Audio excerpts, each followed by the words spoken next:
You're listening to an Airwave Media Podcast.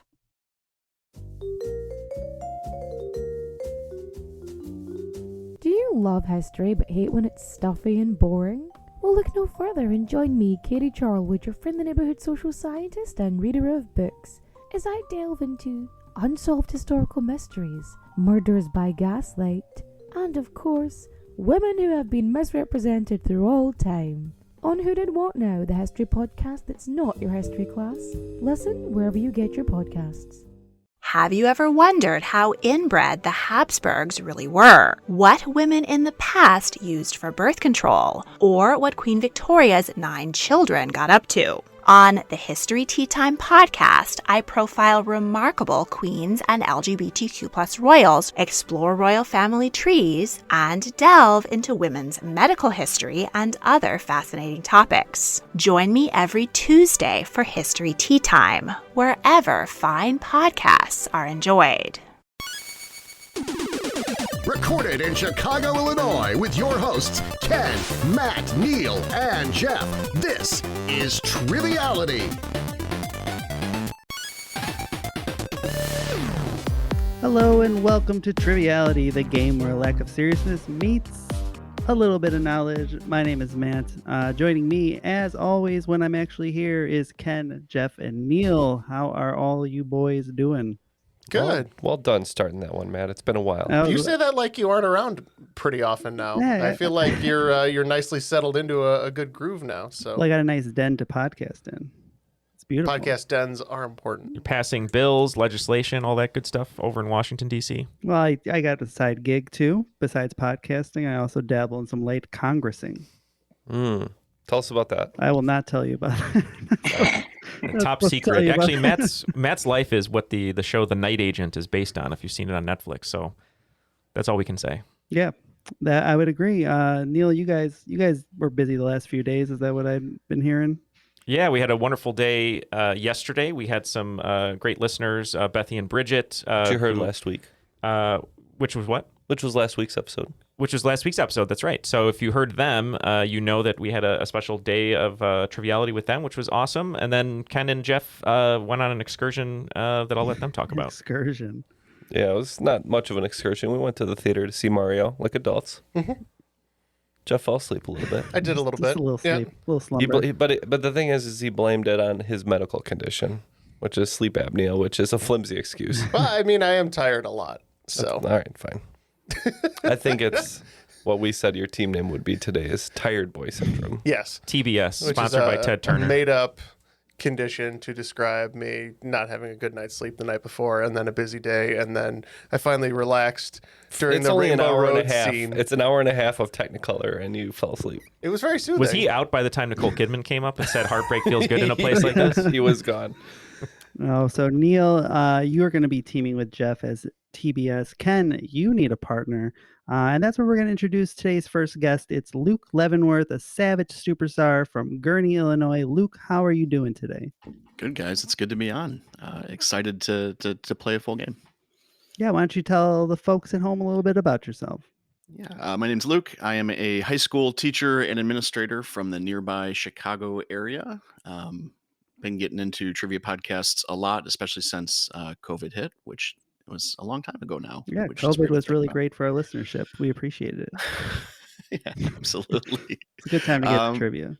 Yeah, so I'm excited. I got to kind of dabble with the Patreon episode, and I'm excited to play around on this one. Perfect. You're going to be teaming with Ken today. Did you guys have an idea for a team name? I think in the last one we talked about D&D a lot. We're going to go with Honor Among Teams today, even though I do also suffer from Tired Boy Syndrome. So I think everyone, once you pass the 32-year-old threshold, you get a little bit of TBS, unfortunately. It comes with your TNT And you start subscription. watching TBS too. Yeah. Well, yeah, you start binging Hot in Cleveland. so. Characters welcome. So now that we have teams, we're going to need a host because I didn't write any questions because I wrote the questions for last week's game and I was really tired. My own TBS. So we have today's host is Nate Logier. I'm pronouncing that totally wrong. From Austin, Texas. He is a savage superstar. How are you doing today, Nate? Doing good. You did great on the pronunciation. Oh, you don't have to flatter me like that. It was terrible. Losier. Losier. Losier is the French way. Uh. So yeah, I got some flack on that in high school as well. Well, my last name sounds like farts, so I'll just tell you that high school is A little bit worse. not kind to anybody. Why don't you tell the folks at home a little bit about yourself? Yeah, so I do live in Austin, Texas, but I am originally from New York. I moved to Austin about a year ago. I'm one of the tech workers that's moving to Austin and destroying the city. Keeping it weird, from what I heard. Yeah, keeping it weird or corporate, or whatever you want to call it. But former engineer. Now I work in content marketing for a tech company. But I still tell people I'm an engineer just because it sounds more impressive. But yeah, and survivor of TPS as well. So yeah. Well, I'm glad that you're able to finish the game despite that. So now that we have a host, we have everything. I'm going to be scorekeeping today, and I'm not exactly sure how this is scored. So we need to go to the rules guy. Nate, do you have a preference on a rules read today? You know what? Any of the above. All right. Well, we're going to hit shuffle on our rules read, and whatever pops out is what you guys get. Let's go to the rules. The rules of the game are simple. 20 questions split into 2 rounds worth 10 points apiece. At halftime, there'll be a special swing round designed by this week's host. After regulation, players will enter the final round with the points that they've accumulated and will have a chance to wager 0 to 30 points on 5 categorized questions. At the end of the game, someone will be named the cream of the crop. The cream will rise to the top. Oh, yeah. All right, a wonderful choice by the editor there, and we are ready to play the game. Nate, you can take it away. Alrighty, let's go. So, question 1. The NFL Most Valuable Player Award has only been awarded to a defensive player twice. Alan Page in 1971 and this linebacker in 1986. All right, so they're locked in. You think this is a Chicago Bear, maybe? I would definitely think so. The Fridge? Fridge didn't play linebacker, though. Well, I have no idea. This is like, who's the all Fridge? I knew. I've gone as far as I can go. I could go no further. Yeah, unfortunately, even though I live around here, I grew up spending time in Detroit. I'm a Lions fan. I apologize. We apologize. I'm sorry. Yeah, I for was that. say, don't worry about it. I think you got it worse. Not next year, I hope. Who's that angry football guy who's on the radio all the time? I mean, you got, in terms of Bears linebackers from that time, you got Dick Butkus, you have Mike Singletary. I don't know who would have won MVP. Richard Dent was in there somewhere. I think Dick Butkus sounds like a pretty prominent name. So maybe let's go with that if you think he's a linebacker. And I think even if it's wrong, it's still great to say Dick Butkus on air. I agree. So I appreciate that. We'll lock in with Dick Butkus. That is a great name to say on air. I believe he was probably getting massages or eating hot dogs in his backyard at that point. But yeah, we picked someone who is always great to play with in Tecmo Super Bowl, someone who probably had a little bit of assistance from a powdery substance during the 1986 season. So we said Lawrence Taylor. Yep. And the correct answer is Lawrence Taylor of the New York Giants. I'm proud of us for how far we got, though. Yes. I think with the Bears thing swayed me, but yeah, LT would have been a great guess had we even approached it. Awesome. Moving on to question number 2. Electrical engineer Dr. Andy Hildebrand won a Grammy in 2023 for what contribution to the music industry? All right, and Neil and I don't really have a solid guess, but we think we're in the realm somewhere, so we'll lock in. All right, I have a few ideas here. An electrical engineer obviously is probably winning a technical Grammy for certain inventions. I don't know if it has to be something that was like invented like this year. It could be like a legacy sort of technical engineering contribution. Okay. Grammy. And I was thinking maybe the dude who invented like the auto-tune. Oh. Yeah, that's definitely music related. That's definitely something that would require some amount of electrical engineering. The only thing I was thinking, and I didn't have a concrete answer, just kind of like a category would be something maybe accessibility related. Just I don't know for hearing loss or things like that, but that I didn't get any more specific than that. So if I like autotune better than anything I had come up with. But, yeah, I like your thought, but yeah, getting more specific would be maybe too difficult. But yeah, let's go with auto-tune then. Sounds good. Yeah, originally talking about an electrical engineer, we didn't know if it was an amp or a synth or something but that seems like it would have been a long time ago. So we got something a little bit more modern. We said auto-tune. And the correct answer is auto-tune. Yeah. Well Nice. Nice work. If you ever come into the studio here and you disobey the rules, we call in someone we call our electrical engineer, but he tortures you with a car battery. That's good to know. Yeah, just in case. And his name happens to be T-Pain. It's that T-Pain pops in. That T stands for Testicle. Yeah. It is not the winner of the Masked Singer. That's T correct. stands for Testicle. That's right. That's great. Actually learning something today. That's good. Cool. TBS, T-Pain, that's a lot of medical terms. Right.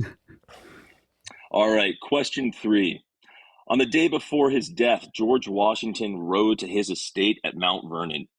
He developed a cold and was bled by his doctors in an effort to cure him, which was common at the time. Within 5%, how much of Washington's blood was drained?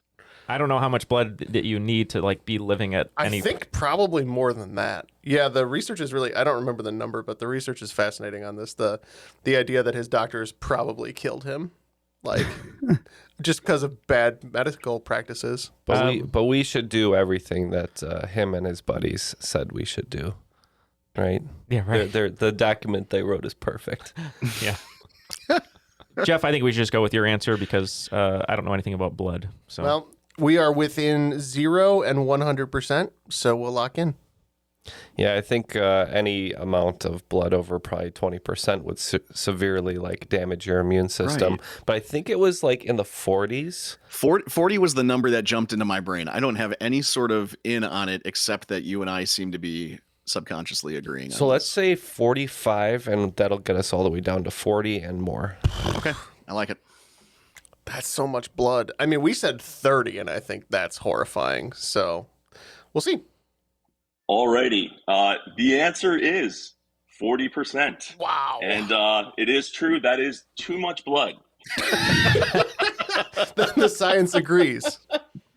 As Jeff was saying, there is some thought that his doctors did kill him by letting a little bit too much of his blood out of his body where it's not supposed to be. So I know when I'm donating plasma, if they accidentally take some red blood cells and can't give them back, they make me drink a Gatorade in front of them, really fast. Right. So maybe that's what they should have done with Washington. Just give him a Gatorade. If he could have only held out another 200 years for Gatorade. Washington, you need some electrolytes. See, Matt and I, we did a 10K once, right, where Fall Out Boy performed at the end at Soldier Field. And when we went there and we donated blood and they took a little too much red blood cells, they made us chug a Smirnoff Ice, which seems a little bit different. So we got iced and it was not fun. Alrighty, moving on. Okay, question 4. Despite only living to the age of 52, this American musician released over 60 albums. He's sometimes credited as the first to release a concept album with his album Absolutely Free. Neil and I have settled on a guess, and we will lock in. All right, so which way do you want to go on this one? Like a classical musician or instrumental musician, jazz musician maybe? That seems like somebody who could get a lot of albums out, or classic rock. Yeah, jazz of all of that seems the most maybe appropriate. I don't know. You've got people, and again, I'm bad with knowing if people are still alive with or not. So I mean, the jazz names that come to mind would be John Coltrane or Miles Davis or Right. Same here. If we went with rock, I would say maybe Frank Zappa. We could try that. Definitely lots of interesting music. And again, that's a name that I know and kind of have an idea of, but in terms of how old he was when he died, if he's still alive, I mean, I think he's dead. Yeah, I'm pretty sure. So let's maybe go with Frank Zappa. Yeah, let's try it out. Yeah, we were talking about Elvis, maybe potentially Prince. I don't know if Prince was that young when he passed away, but he was very prolific, and he definitely seems like a concept album kind of person. Wasn't cluing in on maybe jazz as a potential, but we locked in Prince. So Prince is a good guess. I'm sure he has released quite a number of albums, but this person did release jazz albums, one specifically called Jazz from Hell, and the answer is Frank Zappa. Nice work, Ken. Nice. Really? Wow. Yeah, it looks like Prince passed away at the age of 57, so we were close. Now, Frank Zappa is somebody that I don't know a lot about, and I don't know his music really, but I knew he was pretty prolific and died fairly young. So You could say that he was sort of the mother of invention. could say that. You could say that, yeah. Apparently never did a drug in his life, but was a heavy chain smoker and died of cancer that'll at do it. 52. So, Or listening to will the do chain it. Yeah, a smokers little every worse than day, Tire 6 Boys. times a day will also do that, I think. Bad I for think you. we all did that in Equally bad for you, 2014. Am I right? Alrighty. Moving on. So, question 5. The Williams sisters have won a combined 30 singles Grand Slams. The Manning brothers have won a combined 4 Super Bowls. In the NHL, the most points scored by a pair of siblings is by Brent Gretzky and his brother Wayne, who have a total combined points of 2,861. Within one, how many points does Brent Gretzky have? That makes me want to say 1. It makes me want to say 1 too, because I'm guessing the answer might be 0. Right. Actually, That's I think so also. I mean, what a great way to get around a question. You take the most, talk about prolific, you take the best of all time, and then his brother has a cup of coffee in the NHL, and you can just use his total for both of them. so we're gonna say 1 because we Also- think the correct answer is 0. Correct. Yep, Jeff and I at the exact same time both wrote down 1, and we agree. We think it's either a trick or just kind of a fun fact, so we said 1. All right, I do feel a little bit bad here as far as the game theory and using the range of 1 because the answer is 4. All right, 5 questions have been up. We look at the screen here that you can't see, and Matt has been replaced with a stuffed panda.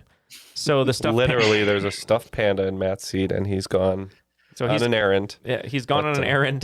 He was disgusted by the stuffed panda, and it looks like he just body slammed it across the room. But I think what Matt was trying to say was he was going to give us a score update and tell us that it looks like Team TBS only has 20 points with honor among teams with 30. All right, question 6. This French mathematician and physicist is best remembered for his triangle, his wager, and the unit of measurement named in his honor. We are locked in. So in terms of this, I don't know if I'm gonna lose my mathematics street cred here, but the only triangle I can think of would be Pascal, and that sounds French enough. It's not Jacques Isosceles. No, it might be Francois Isosceles, okay. but no, and this makes sense. I think a Pascal is a physics unit. Like I remember hearing a kilopascal. I agree wholeheartedly. Okay, And Pascal's wager is also a thing. So There you go. So I wrote down Jean-Luc Scalene, which I don't think it was word, and I also wrote down Pierre Obtuse, but Jeff seemed to know this one right away. Yeah, pretty familiar from philosophy with Pascal's wager and Pascal's triangle. And good thing you didn't fold under the pressure, guys, because I believe the Pascal is a unit of pressure. So that's what we said. And that is correct. It is Blaise Pascal. is Pascal's triangle where Amelia Earhart is? Perhaps. So going to question 7. As of 2021, this university has the lowest acceptance rate in the United States. Note, for the purpose of this question, we're defining a university as a college which includes graduate and postgraduate curriculums. So Neil and I were looking over a couple possibilities, and while we don't think it's the one with the lowest overall acceptance, we're going to lock in. All right. So are we looking, what do you think, like a medium-high Ivy League? Yeah, I mean, I wrote down some of the obvious ones: Harvard, Yale, Princeton. I threw in some of the California schools: Caltech, UCLA, USC. I know UCLA is pretty big, and I know USC is pretty selective. Something's tickling my my brain about Brown. Okay. Like maybe we've heard this before, like a while back. I don't know why Brown specifically, because I don't really know anything about universities. But is that a reasonable guess? Do you think? Yeah, I mean, Browns and Ivy. It might be a smaller school, which would be a reason that they let fewer people in. I don't have a problem with locking in with Brown. All right, reasonable guess. Yeah, Ken's a huge fan of Emma Watson, which is probably what made him think of Brown where she went. That's what it was. Of course. Yeah, well, I think that Princeton has a smaller overall acceptance. I think that Stanford rejects the most people, so we guess Stanford. All right, so no points here, although it was mentioned by Luke, I believe. The answer is Caltech, California Institute of Technology. So it was a California school. Now, as an engineer, Nate, what do you think about Caltech? Yeah, I didn't even bother applying to Caltech, but I did come very close to going to MIT. The only reason I didn't go is because I was rejected.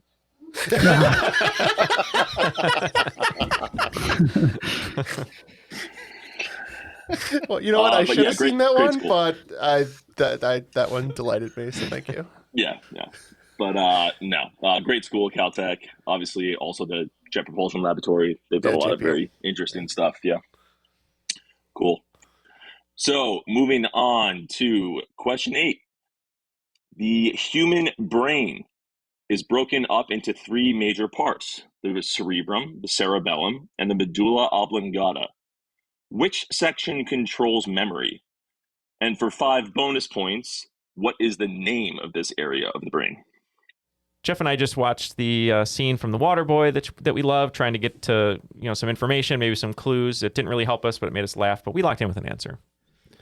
All right. Well, the medulla oblongata, I think that's like brainstem area, which is more kind of the stuff that you don't think about, kind of like the base function, if I'm remembering things properly. I agree with you there. I think the cerebellum is that little bulb at the back of your head, and I think your cerebrum is pretty much everything else, if I remember right. Okay. Well, here's my one thought is if we pick cerebrum, we could get more specific with our bonus answer and say cerebral cortex. And I think that's a good way to get 2 answers in. I think so too. So yeah, my guess would have been cerebrum from the jump, and I think the cerebral cortex is better than anything else I had. I was thinking like different lobes, like the frontal lobe and the temporal lobe, which are, I know frontal lobe is impulse control. Yeah, I like cerebral cortex, which is a part of the cerebrum. I'm okay with locking that in. Let's do it. So Neil and I were looking at this. I think the cerebrum is like the higher functioning stuff. Obviously, humans are not alone in that. And the medulla oblongata, I think that's back towards the back, which is more like motor function, heart working, stuff like that. Podcasting, right? Podcasting, yep. The real low functioning stuff that you don't even think about. Right. And so we think it's in the cerebellum. And I just said one of my favorite parts of the brain, the corpus callosum, which is not the thing, but just wanted to say. Sounds nice. Okay, so Jeff, you were correct about most of the areas. The cerebellum is actually between the cerebrum and the medulla oblongata that controls walking and standing and other complex motor functions. But the answer is the cerebrum. And well the answer for the bonus is the hippocampus, which is technically a part of the temporal lobes, which are part of the cerebral cortex. But I'm going to say no points on that for the bonus. That's fair. Fair enough. The hippocampus, where you see a lot of hippos wearing hoodies and playing hacky sack. I thought that was the oath you had to take when you were a doctor. It might have been, but I know the hippies too. Maybe they love listening to Lady Cerebellum. Sorry, I couldn't get it out. Right. Lady C, as they're called now. Yeah, it would have been a better I had to rebrand. change it. Yeah. I was going to say the hippocampus is the opposite of Caltech's campus, but either or. It's Berkeley. Right, exactly. Yeah. All right, moving on. Question 9. Emma Lazarus's sonnet engraved on the Statue of Liberty says to give me your 3 groups of people yearning to breathe free. What are they in the correct order? All right, so they're locked in over there, Jeff. I think we both kind of combined what I believe are the right terms. We've got to get the right order, but I remember huddled and tired masses, and you wrote down poor, which I think might be the first one. yeah, I'm familiar with poor. So We're all do you want to familiar go with poor. I'm also familiar with poor. Yeah. huddled and tired masses? I like that. Yeah, Yearning to break free from the teeming shore or some such? sure. Okay. Luke? Yeah, I'm worried because I've been teaching. My son's a fifth grader, and he has to do these certain civics like checkpoints to move on in social studies, and one of them is memorizing this. So it's been a while since we talked about it. I think it's your tired, your poor, and your huddled masses. I think those are the three in that order. I'm definitely tired and poor. Sometimes I'm huddled, but what are the correct answers? Yeah, so the correct answers are you're poor, you're tired, you're huddled masses. I think I say we should get points here, not in the correct order. I did play test this with a group of friends, and I originally just had it as huddled masses, and they said that's way too easy, so I decided to make it all three. But I think we get points. Yeah, we're a I'll very take that. generous show. We just hand out points to everybody. Good try. take it. 10 points. All right, question 10. In the movie Fight Club, what are the two ingredients Tyler Durden tells, Tyler Durden, that he can mix in equal parts to create napalm? We're looking for two ingredients. Okay, Jeff, you wrote down the first one, which is correct. It just took me a minute to get the second one, but I think we're good. Great. All right, Luke. So we know he's a soap maker. I was gonna say lye came to mind. I don't know if that was one of them. Is it the same ingredients as the soap? Like if you mix it in a different proportion? It might be. Remind me what those two ingredients are, because I haven't Fat seen this movie. Yeah, I said lye and fat. And lye. So let's just say it's the same ingredients. All right, so I think we're right here. I remember a while back for some questions, I was researching like fake movie chemistry because Breaking Bad obviously had to change all their chemistry, so you couldn't make a bleth, so you couldn't make meth. Definitely not making any bleth. Right, but we want to tell the truth here, so we think it's gasoline and frozen orange juice concentrate. I think you're right. That is 100% correct. It is gasoline and frozen orange juice concentrate. I was prepared to give points for gasoline and orange juice or any, variation of that. But yeah, it is frozen orange juice concentrate. So Is that real? Is that like... No, I couldn't imagine it'd be real. Oh, yeah, I'm sorry, actually. You'd get gasoline with orange juice in it, is what you get. Yeah, so Neil also had a good point. Apparently they did change the actual, what was in the book. I think in the book there's some more accurate stuff. Same with Breaking Bad, right? They for television and movies, they change the actual ingredients because they don't want to get sued, or they don't want people making napalm, whatever it may be. Yeah, don't want people making napalm. After the first round, we have concluded, and Team Tired Boys doing pretty okay. They got 50 points, and honor among teams with 60, so a slight lead going into the swing round. So for the swing round, I'm a big Jeopardy fan, and a lot of the best before and after questions are ones I've heard on this show over the years, I guess. And I decided to do it just general before and after. So across the board, no theme other than before and after. So I'll just kick it off. So number one, a small landlocked country between France and Spain goes on adventures with her monkey friend in this Nickelodeon show. Number two, Muppets creator goes on a killing spree. A Muppet dog told him to do it.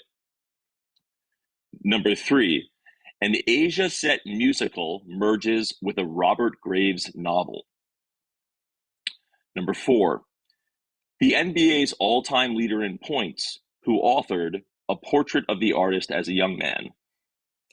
Number five, formal agreement ending the Revolutionary War that claimed to have coined the phrase, "That's hot." Number six, David Lynch film that covers a non-violent transition of power in Czechoslovakia. Number seven, French World War II defensive fortifications put in an album to provide info on a band. Number eight, satisfaction over the misfortune that came from someone revealing a truth through a verbal miscue. Number nine, Name for the group that picks the president, vice president, and pope. And number 10, Capitol Hill newspaper that's also a Jack London novel about a dog. We have our before and after questions, and we'll be right back after these messages with our answers. Hello, this is author, professional museum educator, and musician Mick Sullivan, and I create The Past and the Curious, a history podcast for kids and families. The thing I hear most often is that kids and adults enjoy listening to my show together. A lot of kids listen on their own, but I know of a lot of adults who enjoy the show that much too. There's humor, there's music, and most importantly, solid historical context in every story we tell. And we cover a wide range, from stories like the Meachams and their floating freedom school and inventor Garrett Morgan, to the egg wars and steamboats stuck in cornfields. Not to mention both meteorites and meat falling from the sky. There's definitely something for everybody and a lot of laughs along the way. We've got over 100 episodes for you, your family, or your class to enjoy. So find The Past and the Curious in all the usual podcast places. Was the Sphinx 10,000 years old? Were there serial killers in ancient Greece and Rome? What were the lives of transgender, intersex, and non-binary people like in the ancient world? We're Jen. And Jenny. From Ancient History Fangirl. We tell you true stories and tall tales of the ancient world. Sometimes we do it tipsy. Sometimes we have amazing guests on our show. Historians like Barry Strauss, podcasters like Liv Albert, Mike Duncan, and authors like Joanne Harris and Ben Aronovich. We take you to the top of Hadrian's Wall to watch the Roman Empire fall at the end of the world. We walk the catacombs beneath the temple of the feathered serpent under Teotihuacan. We walk the sacred spirals of the Nazca Lines in search of ancient secrets. And we explore mythology from ancient cultures around the world. Come find us at ancienthistoryfangirl.com or wherever you get your podcasts. We are back with our answers, but first, Neil, you want to talk about our Patreon a little bit? Yeah, I would love to. As you heard last week, we had a wonderful day with some listeners for a Patreon special day. So if you'd like to join Patreon to get a bunch of extra perks, different gifts like stickers and boxes and all that good stuff, but most of all, bonus audio content in the range of over 40 hours or so, as well as ad-free episodes of all our new episodes for as little as $1 a month. You can go to patreon.com/Triviality Podcast. Get our crop drops. Which I know are your fun favorite. Little just talky nuggets. Yep, you do the crop drops that Matt hosts for us. And Matt, you love hosting the crop drops. And I think, I don't know, maybe it's one of your favorite things to do, but I feel like you always love stumping us with some of those crazy questions. On the crop drop? Oh, yeah. Yep. I love asking the weirder the better. You guys ask us the questions and we'll answer whatever. Just throw it in there. And we know that our friend Earl Baum's always going to have a juicy one ready for us each and every month. But yeah, go to... I already know what he's asking this month. You think? Yeah. What do you think it's going to be? He told me. Oh, he told you. No Okay. spoilers. No spoilers. Okay. Well, yeah, go to patreon.com/Triviality Podcast. Help support the show just like Luke and Nate do, and help us to continue to grow. We appreciate it. All right, let's get our questions one more time for the swing round, and we'll see how we did. Alrighty. A small landlocked country between France and Spain goes on adventures with her monkey friend in this Nickelodeon show. Well, we said Andorra the Explorer. Yep, and we believe you have to say it, Andorra the Explorer. So that's what we said. That is correct. It is Andorra the Explorer. Muppets creator goes on a killing spree. A Muppet dog told him to do it. Luke? Would that be Ralph, by the way? Yeah, right. Ralph told him that. Oh, right. Yeah, that's true, actually. We locked in with Jim, hence son of Sam. We also locked in with Jim, hence son of Sam. It is Jim, hence son of Sam. An Asian set musical merges with a Robert Graves novel. This one was the hardest probably, and we probably don't have it right. So we said Madame Butterfly Effect. We agree, but we said The King and I, Claudius. I do love Madame Butterfly Effect, but the answer is The King and I, Claudius. Good job. All right. The NBA's all-time leader in points who authored A Portrait of the Artist as a Young Man. So for this one, we went with the newly minted LeBron James Joyce was the surname we threw on. Yep, we preferred to have had an answer with Kareem Abdul-Jabbar in it, but we said LeBron James Joyce. Yep, was trying to throw you guys off a little bit there with the fact that LeBron overtook Kareem this year, but could not be tricked. So well done there. LeBron James Joyce is correct. All right, formal agreement ending the Revolutionary War that claimed to have coined the phrase "that's hot." We said it's the Treaty of Paris-Hilton. Yeah, we knew that it was negotiated by Paris and Nicole Richie. We said the Treaty of Paris-Hilton. It was, in fact. Not many people know that. Negotiating peace is such hard work, It really is. There are people dying. Yeah. David Lynch film that covers a non-violent transition of power in Czechoslovakia. I kept trying to stick Eraserhead in here, but my partner saved me, and we ended up going with Blue Velvet Revolution. Yep, team effort over here as well. We said Blue Velvet Revolution. That is correct. Blue Velvet Revolution. You guys are killing it. Heineken. All right. French World War II defensive fortification put in an album to provide info on a band. We said Maginot liner notes. Ah, good. So did we. We said Maginot liner notes. Man, okay. You guys are killing it. Maginot liner notes is correct. All right. Number 8, satisfaction over the misfortune that came from someone revealing the truth through a verbal miscue. I thought this one would be hard and trip people up, but we'll see. This one, we slammed together Schadenfreude and Freudian slip to get a Schadenfreudian slip. Which honestly, I think should be a term. Yeah, yeah, we agree. We said the Schadenfreudian Freudian slip. Very well done. It is Schadenfreudian slip. Number 9, name for the group that picks the president, vice president, and pope. We said the Electoral College of Cardinals. Hey, we did too. Electoral College of Cardinals. Again, both correct. All right, this last one, I tried to make a little esoteric and hard because I felt like some of these maybe were a little easy. So I'll be super impressed if you guys get this last one. But Capitol Hill newspaper, that's also a Jack London novel about a dog. We felt okay about Call of the Wild, and then the word to come before Call kind of slipped by. And eventually we settled on the Clarion Call of the Wild.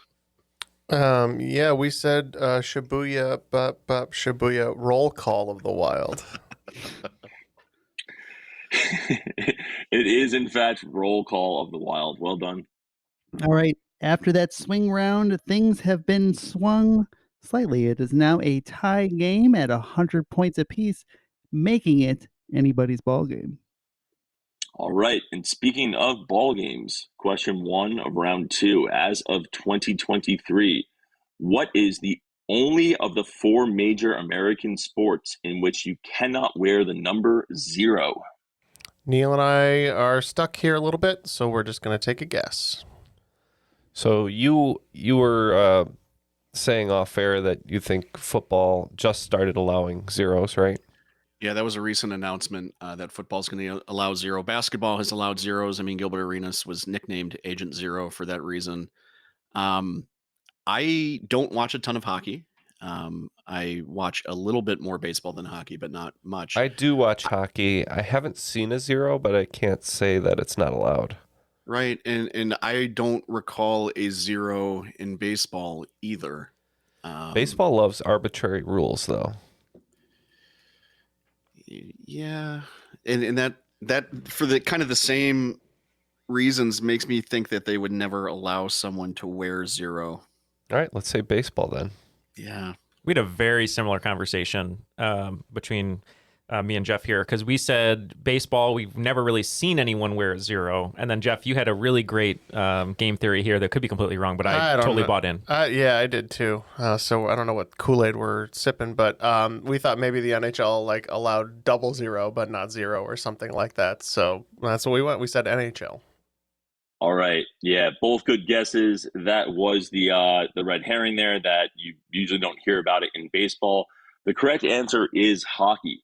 You cannot wear 0 in hockey. Apparently 0 and 00 screw up with scoreboards and stat systems. It's like a Y2K situation over there in the NHL. So, but there is only one player in the MLB who wears 0. It's I'm not a big baseball guy, but Colorado Rockies pitcher Adam Ottavino.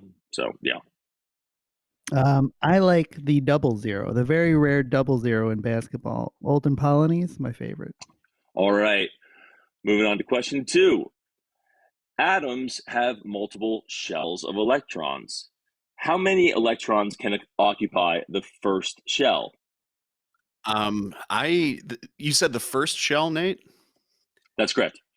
I'm almost 100% confident that it's 2. It gets bigger, like as you get farther and farther out, more and more are allowed. But I think for at least the first, and maybe even as the first couple, I think it's just 2. Okay, it's been a while since I've been in even a like semi-advanced science class, so I'm gonna leave it to you. There's like P's and S's and all that stuff, and I believe 2 is the right answer. Yep, I think the orbital shells track with the number of elements in each row. So the first one would be 2, the next one would add an additional 8, and so forth. So we said 2. That is correct. It is 2, and correct for the reasoning for Jeff. Yeah, 2 for the first shell, also known as the S shell. All right, question 3. In 1851, the New York Times was founded to represent the views of this party. That didn't last much longer. Neil and I agree, and we will lock in. All right, so 1851, were the Whigs still around and kicking? Yeah, potentially. I mean, you've got some of the older kind of popular parties, I guess. Then you have the Whigs, you have the Democratic Republicans. I don't know if Lincoln founded the Republican Party, but he was the first Republican candidate, I think, for president not much later. So I don't have a real good in after that. I think that might have been the death knell of the Whigs. Okay. That would be my one guess. Yeah, I don't have a problem with us going with the Whig Party. Yeah, we agree. A little trivia nugget that I remember is there were 4 Whigs who were president, but they were only ever elected twice because both of the second and the fourth got in by the former dying. We guessed the Whigs. Pretty sure that was about the end of their run. You guys got it. It was the Whigs. All right, moving on. In Dante's Inferno, who are the 3 traitors depicted in the Devil's Mouth? Now, Luke, was Trader Joe in there? Maybe later on. So I think I've got 3. I definitely have 2. All right. Well, we'll lock in with what you think because I have no clue. Okay. So the first one, I think, if it's Dante, we're talking about hell. Yeah. Judas has to be in there, right? He betrayed Jesus. I mean, that's like betrayal number 1. Sure. I don't know if he would have any sympathy for Caesar, but Brutus was a pretty sweet traitor. Yeah, Brutus would be good. Benedict Arnold, but that's not going to be there. I was going to say, I think that might be a little too American. modern. Too modern. Yeah. Judas, Brutus, and Benedict Arnold does sound like a fun band, though. Judas, Brutus, Benedict Arnold walk into a bar. Judas, Brutus. Sounds like, sorry. It sounds like Ronald McDonald's crew. Judas, Brutus, and Butkus. Yeah. So who's another famous traitor? Famous traitor.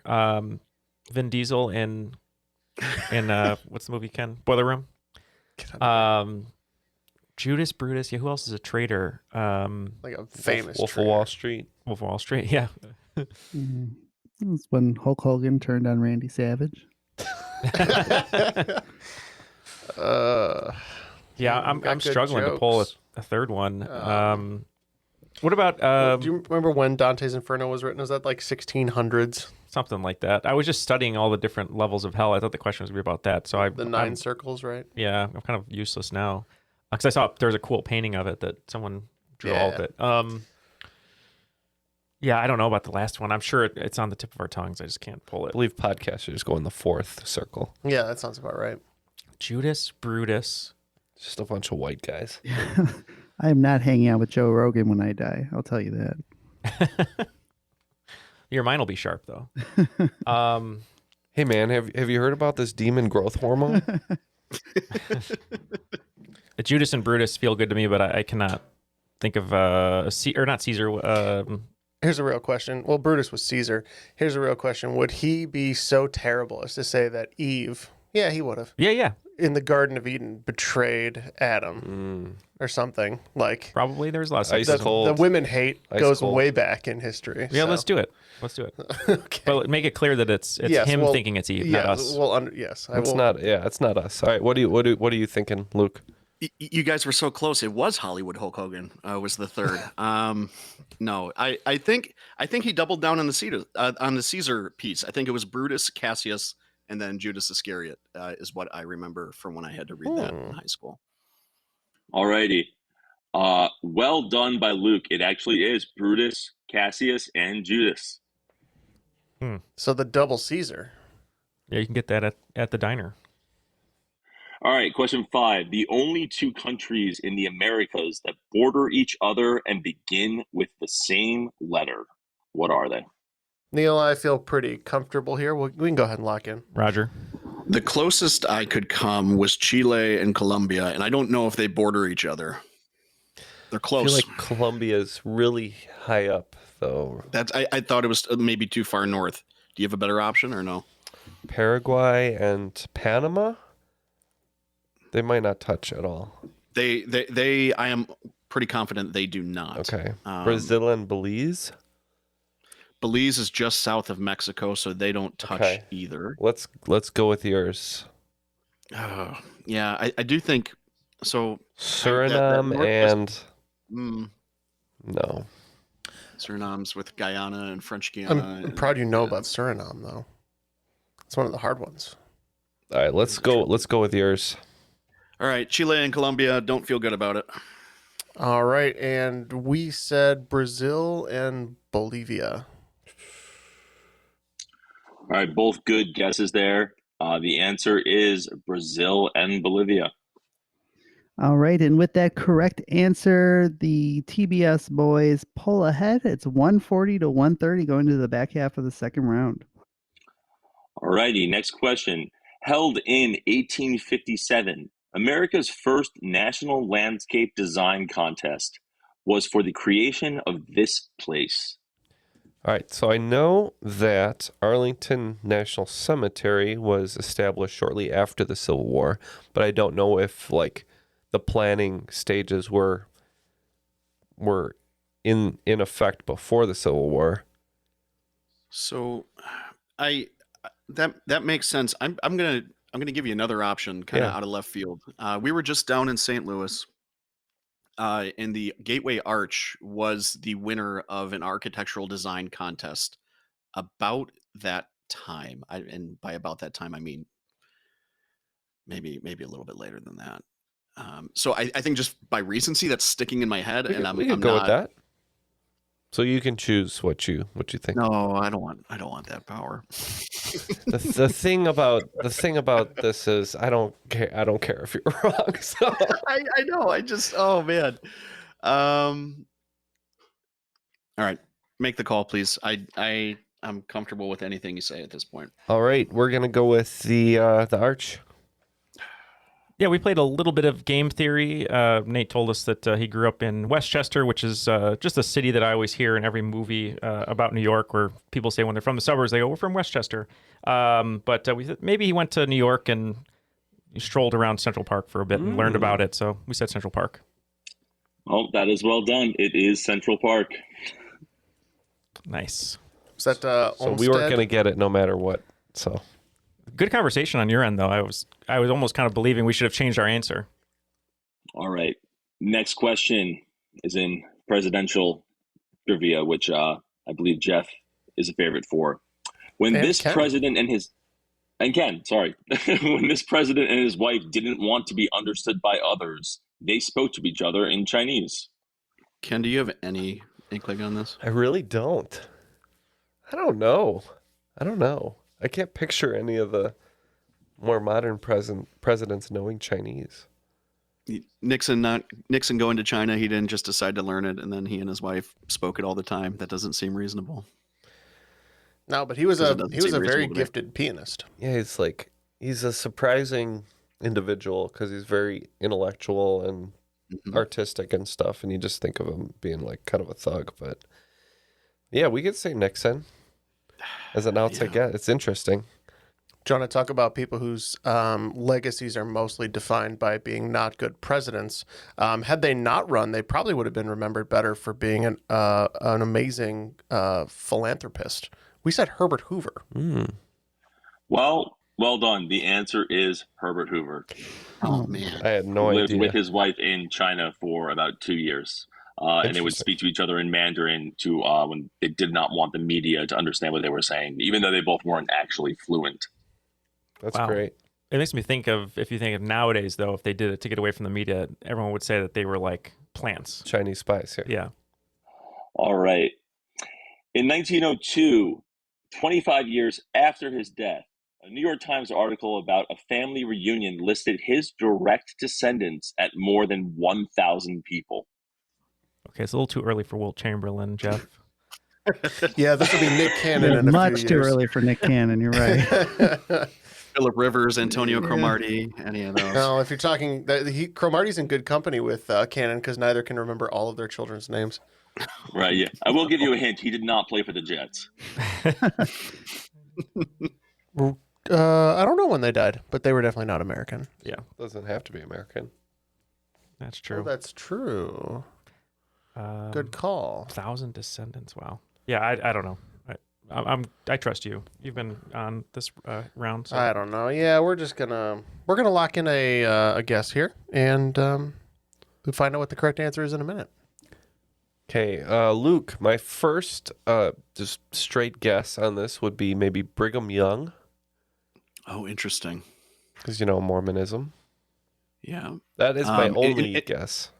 And just for the record, I think we're looking for a death date of 77, not 73. Oh, that's right, 77. Boy, I think Brigham Young is probably the right answer, but we said John Tyler because he had a butt ton of kids. So John Tyler is a good guess. The answer is Brigham Young. All right. Next question. In the movie Dirty Harry, Clint Eastwood says, you got to ask yourself one question. What is that question? And I need both parts word for word. We're locked in. Yeah, it's very commonly misquoted, right? Yes. Right. That's correct. But so I should have known better, I guess. So it's, do you feel... Oh, no. That's not do you feel lucky. Right, that's the misquote. Did I fire 5 shots or 6? Okay. And then later he says, do you feel lucky? Okay. All right. I can't refute that. Yeah, I just know it gets misquoted all the time, but I've never taken the extra step to, figure out what it really should be. So yes, it is misquoted. Everyone always says, do you feel lucky? But it's actually, do I feel lucky? We need both parts. I'm trying to think of how to say that. Oh, so I think I know what you're saying. So if he you goes, were to say one part, there might be a second part following that part. So yeah, you've got to ask yourself one question. Do I feel lucky? Well, do you, punk? Okay, sorry. And I'm sorry, Luke and Kennedy, you guys give me your answer. We said, did I fire 5 shots or 6? So Got do it. you feel lucky? All right. So both good answers. The part of did he fire 6 shots or only 5 actually precedes this part, but the actual quote is, do I feel lucky? Well, do you, punk? So points for Neil and Jeff. No surprises there. Yeah, he goes, and I couldn't remember in all this confusion. Did I fire 5 shots or 6 shots? Yeah. All right. Final question here. Oddly, mining of this rare earth element with a geographic name, atomic number 63, is mostly in Asia, with some in South America and Australia. I think it would benefit from talking it through, but I have a guess, but maybe not. Let's go. I don't have I only wrote down 3 with geographic names, and I don't know which one. So why don't you go ahead and lock in with your best guess? So Jeff, I don't know anything about elements or atomic numbers. I've just been writing Asium, Americanum, Antarcticum, Europatide, Europium. So it's funny that you should say that because the fact that he chose Asia with some in South America and Australia makes me think that I wasn't really looking for things like germanium or indium or Californium. I was thinking maybe it would be continental based. So I did think we should go with europium. Yeah, my internal conversation was pretty similar. I came down between europium and americium. I don't know how to pronounce that one.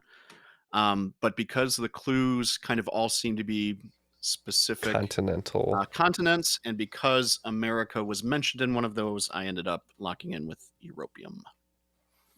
Yeah, so I believe it is americium, but who cares at the end of the day, right? But the answer is europium. So Nice. well done by both teams.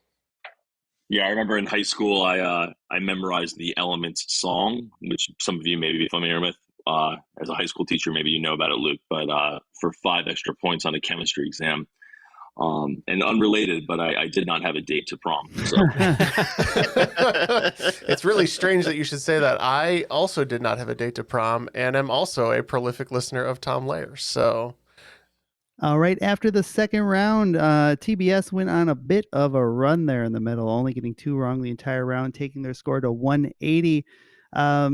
Honor among teams, sticking around. They're up to 150, getting 5 right that second round, so wagering will be interesting. all righty.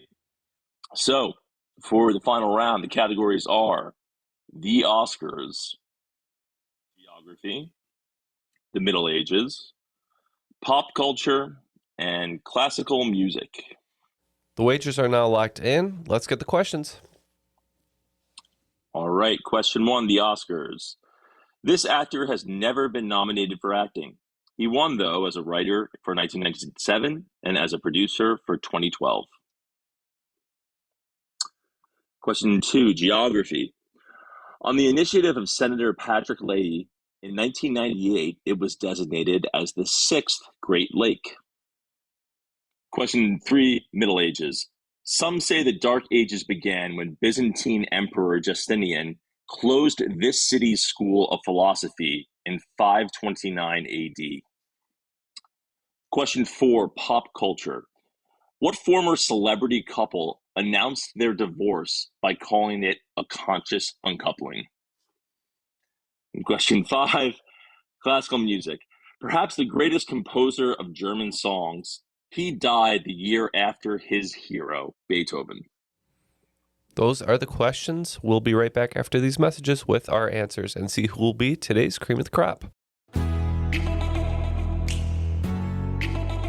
Hi, everyone. It's Jean Chatzky, host of the Her Money podcast. For 7 years, my show has been changing the relationships women have with money because, make no mistake, when it comes to money, women are different. We face challenges that men don't.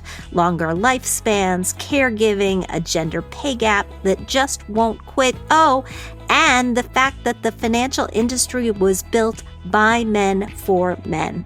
We need information specifically for us, presented without jargon in a judgment-free zone. And that's what the Her Money podcast is all about. Every week, we talk about earning more, spending smart, investing to build the life you want, and protecting yourself from disaster. Subscribe to Her Money with Jean Chatzky wherever you get your podcasts, because when you own your money, you own your life. What do you get when you take 2 childhood friends with a passion for unexplored history and a whole lot of booze? You get the goofiest game in history, Queen's Podcast. Hi, I'm Nathan. And I'm Katie, and we're the hosts of Queen's Podcast. Join us while we spill the tea on women from history. We get into all kinds of stories here, like biographies of lesser-known figures. For instance, Saida al-Hura, powerful pirate queen. To the stories you might already know, like Marie Antoinette or Cleopatra, but with a fun twist. Each queen is paired with a cocktail that'll totally get you in the mood to hear fun, juicy, and dramatic stories from history. Because history is so much more than just dudes on a battlefield, and we believe that the female perspective and roles are just as deserving of their time in the spotlight. Right. So come get to know these queens. Find us wherever you get your podcasts. Cheers. All the answers are locked in and we're back. So let's find out who will be the cream of the crop. All right, here we go. Question 1 in the Oscars. This actor has never been nominated for acting. He won, though, as a writer for 1997 and as a producer for 2012. Yeah, we thought maybe he would get a nod for playing the bat, but not so. We went with Ben Affleck for 30 points. Yep, was proud of Jeff. He wrote it down right away. And if you are near a theater, go check out Air. It's very good, directed by Ben Affleck. And that is correct. It is Ben Affleck for Good Will Hunting and Argo. Yeah, Number two, we geography. both had 30 points on that, right? Mm-hmm. Okay. Number two, geography. On the initiative of Senator Patrick Leahy, in 1998, it was designated the sixth Great Lake. Luke for 30 points. Yeah, we didn't think it could be anything else except the Great Salt Lake of Utah. I remember 10-year-old me thinking that I would have to remember this in the future, but I don't think it ever came to pass. I think this was a little pet project because Pat Leahy is from Vermont. We said Lake Champlain. It is the lake that sits between New York and Vermont, Lake Champlain. Game theory worked for us again. Oh, it wasn't game theory. I knew that one. You're just smart. Okay. No, I seriously remember thinking, like, looking at a map and being like, the Great Salt Lake's way bigger than this. Why would anybody want to make this another Great Lake? Jeff, smart and No, humble. how do the headphones fit on his big giant brain? That's what the logo is. It's Jeff's giant brain and the headphones struggling to fit on it. I just thought that was a CPAP machine, but that makes sense, I guess. Yeah. All right. Question 3, Middle Ages. Some say the Dark Ages began when Byzantine Emperor Justinian closed this city's school of philosophy in 529 AD. For 30 points, we thought there was no more thinking in Athens. Yeah, for 15 points, we thought this was Plato's Academy in Athens. So I honestly just took this question from JeopardyArchive.com, and it is Athens. Justin Timberlake's debut album called Justified initially was Justinian, but it tested poorly. Next question, pop culture. What Justin Timberlake album? No, I'm just kidding. What former celebrity couple announced their divorce by calling it a, quote, conscious uncoupling? So for 30 points, this is, I had a memory of this being Gwyneth Paltrow and then Chris Martin, her husband, or no longer her husband. Yeah, we're assuming now with things that we've learned recently that maybe they broke up because it interrupted one of her ski trips. So we said Gwyneth Paltrow and Chris Martin. Yes, they broke up whenever they, slammed together on a ski trip. But it is, yes, Gwyneth Paltrow and Chris Martin. And she was found innocent of that. Not of the goop stuff, but, at least for everything else. Yeah, I was going to say right. her and Martin, they didn't want to really get into the goop of their relationship, so they consciously uncoupled. We're currently working on getting some Rejuvenation eggs as a sponsor, so we'll see what we can do. Yeah, I have some extra candles. We have to use them a little differently, though. Yeah. All right. And the final question, I heard you guys going back and forth on this. There were some really good thought processes going on. Classical music, perhaps the greatest composer of German songs. He died the year after his hero, Beethoven. So for 30 points, we had a rough timeline on when Beethoven might have died. I thought Wagner might have been too late. So we were thinking Handel, we were thinking Mahler, we were thinking Brahms. But eventually we thought maybe that Beethoven died later and that Wagner died young. So we said Wagner. Yeah, this one we were back and forth a ton. Initially, we didn't realize it was greatest composer of German songs, so we weren't even thinking of Germans. But then we went to a bunch of different names: Liszt, Holtz, Schubert, and we thought of them, the most famous of them all was Schubert. So we kind of just did our game theory there for 15 points. We said Schubert. Yeah, so Ken, to answer, Wagner is a little bit later. Handel is a little bit earlier. But the answer is Franz Schubert. All right. After the final, kind of plus and minus there a little bit for no honor among teams, ending up with 180 points. But sweeping the final, which usually leads to a victory. Perfect game, 300 points. Your winners today are the Tired Boy Syndromes. I am the cream. Now you can go to sleep. I thought we were the Tired Boy Squad. What was the Tired Boy Syndrome? TBS. Syndrome. Oh, okay. BPA Characters are welcome. Squad. I thall that was USA is where characters were welcome. Why do you keep saying that? Because Matt said it, and I'm committing to the bit. He said characters are welcome, so I'm just committing to What it. was TBS then? They're welcome at USA. TBS is very funny. Oh, is their they slogan. were very funny. But no, they're not. Evidently, Obstructive sleep apnea, not so much. yeah. So if you are a prolific snorer, maybe you should have a sleep study done. You know, check it out. It might help you out. So Nate, we are so happy that you were able to host today's game. It was just an awesome grouping of questions. We did want to mention, we talked about this off air and joked around a little bit, but you're doing better health-wise because we were going to record this a few weeks back, but you actually got a concussion playing soccer. So we're hoping that you're healing up and you had a good time today. But any messages or shout outs you'd like to give out before we let you go today? Yeah, just want to say it was awesome to be here. Like I said, I've been listening for a couple of years. Really love listening to your guys' podcast for trivia. You know, it's awesome. It's a great combination of both trivia and some fun. Shout out to my girlfriend and her parents for helping me play test, and my own parents and my sister and brother-in-law for cultivating my trivia knowledge with me. But thanks a lot for having me. All right. Yes. Thanks again so much for being here. Luke, wasn't a winning day today, but I hope you had fun. Any last shout outs or anything you'd like to thank for today? No, I just want to thank you guys. This is certainly one of my favorite podcasts, and it was cool to be on a full episode. As I've done before in places like this, I will plug my wife's nonprofit. It's called Keeping Families Covered. They provide, they're a diaper bank that provides diapers and period supplies to women and families in the northern Illinois area, and they're growing. So if you've got some disposable cash laying around, head on over to keepingfamiliescovered.org and send some of it their way, please. Yes, well, a wonderful cause. Please check it out. And thank you both, Luke and Nate, for joining us today.